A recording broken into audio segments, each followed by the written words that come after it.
મુંબઈના અંધેરી ખાતે ગણેશોત્સવમાં આવતીકાલે કેન્દ્રીય ગૃહમંત્રી અમિત શાહ હાજરી આપશે. મુંબઈ અને દેશભરમાં હાલ ગણેશોત્સવ ચાલી રહ્યો છે અને ઘરે ઘરે બપ્પા બિરાજમાન થયા છે. ત્યારે મુંબઈના મોગરા અંધેરી ઈસ્ટ ખાતે આવેલ ચિન્નાઈ કોલેજ પાસે શ્રી મોર્ગેશ્વર સાર્વજનિક ગણેશ ઉત્સવ મંડળ દ્વારા ભવ્ય ગણેશોત્સવનું આયોજન કરવામાં આવ્યું છે. જે આવતીકાલે કેન્દ્રીય ગૃહમંત્રી અમિત શાહ સૌ પ્રથમ વાર ઉપસ્થિત થવાના હોય તેમના સ્વાગત માટે તડામાર તૈયારીઓ ચાલી રહી છે. પોલીસ દ્વારા ઠેર ઠેર સઘન ચેકિંગ તેમજ બોબ અને ડોગ સ્કોડ દ્વારા પણ ચેકિંગ હાથ ધરવામાં આવ્યું છે. આ ઉપરાંત મુંબઈના સીએમ સહિત અગ્રણીઓ નેતાઓ પણ અહીં ઉપસ્થિત રહેવાના છે અને સૌ પ્રથમવાર અંધેરી ખાતે પધારતા અમિતભાઈ શાહના ભવ્ય સ્વાગત માટે સૌ કાર્યકર્તાઓ નેતાઓ આતુર જોવા મળી રહ્યા છે. અંધેરી ડીસીપી દત્તા સહિત તમામ પોલીસ અને એજન્સીઓ દ્વારા ઝીણવટભર્યું ચેકિંગ હાથ ધરવામાં આવી રહ્યું છે. આવતીકાલે અમિત શાહ ગણેશ ઉત્સવમાં હાજરી આપશે અને બપ્પાના દર્શન કરશે.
આ ગયા 57 વર્ષથી અમારા મોટાભાઈ પુરુષોત્તમભાઈ અને હીરાભાઈ અહીંયા ગણપતિનો તહેવાર ઉજવે છે.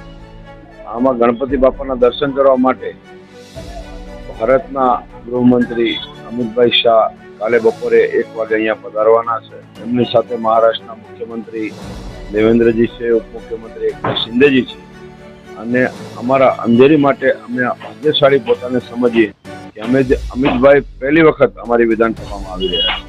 એટલે અંધેરી અમિતભાઈના સ્વાગત માટે આખી અંધેરી તમને ઊભી દે.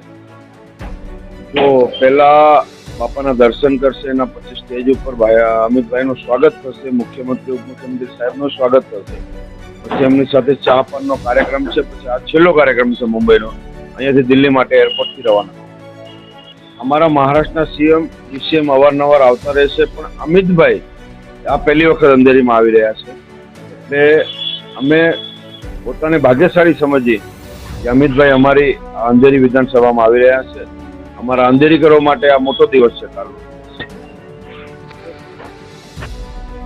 બોમ્બે સ્થિત મોગરેશ્વર સાર્વજનિક મંડળ ગણેશ ઉત્સવમાં કાલે માનનીય અમિતભાઈ શાહ સાહેબ બહુ ઉત્સાહ છે, લોકોમાં ઘણો ઉત્સાહ છે. આ દેશના વડાપ્રધાન યશસ્વી નરેન્દ્રભાઈ મોદી એના પછી કોઈકનો નંબર આવતો કે આપણા ગૌરવ લેવાવાળા એવા અમિતભાઈ શાહ સાહેબ છે. જ્યારે અમિતભાઈ શાહ સાહેબ અહીંયા આવતા લોકોમાં ઉત્સાહ જોવા મળી રહ્યો છે. ભવ્યમાં ભવ્ય સ્વાગત થાય છે. ગણપતિ બાપાના એમના પર આશીર્વાદ વરસતા રહે છે. 54 વર્ષ થયા છે અમને અને હર હંમેશ માટે ગણપતિ બાપાના આશીર્વાદ રહ્યા છે. ત્યારે કાલે અમારા અમિતભાઈ શાહ સાહેબ જ્યારે પધારવાના ત્યારે આ વ્યવસ્થા અને બધું કામકાજમાં અમે લાગ્યા છે અને રાહ જોઈ છે 15 વાગે સુધી આવી જાય અને અમને એનો દર્શન લાભ. Thank you. અમે અહીંયા વ્યવસ્થા બધા બહેનો એ પાઘડી પહેરશે, માણસો પાઘડી પહેરશે, ઢોલ તાશા વાગશે, ફૂલોથી સ્વાગત થશે, આ બધી વ્યવસ્થા. અને અમારે અહીંયા ચલચિત્ર છે એ ગણપતિ બાપાના દર્શન કરશે, આ વ્યવસ્થા ઉભી કરી છે.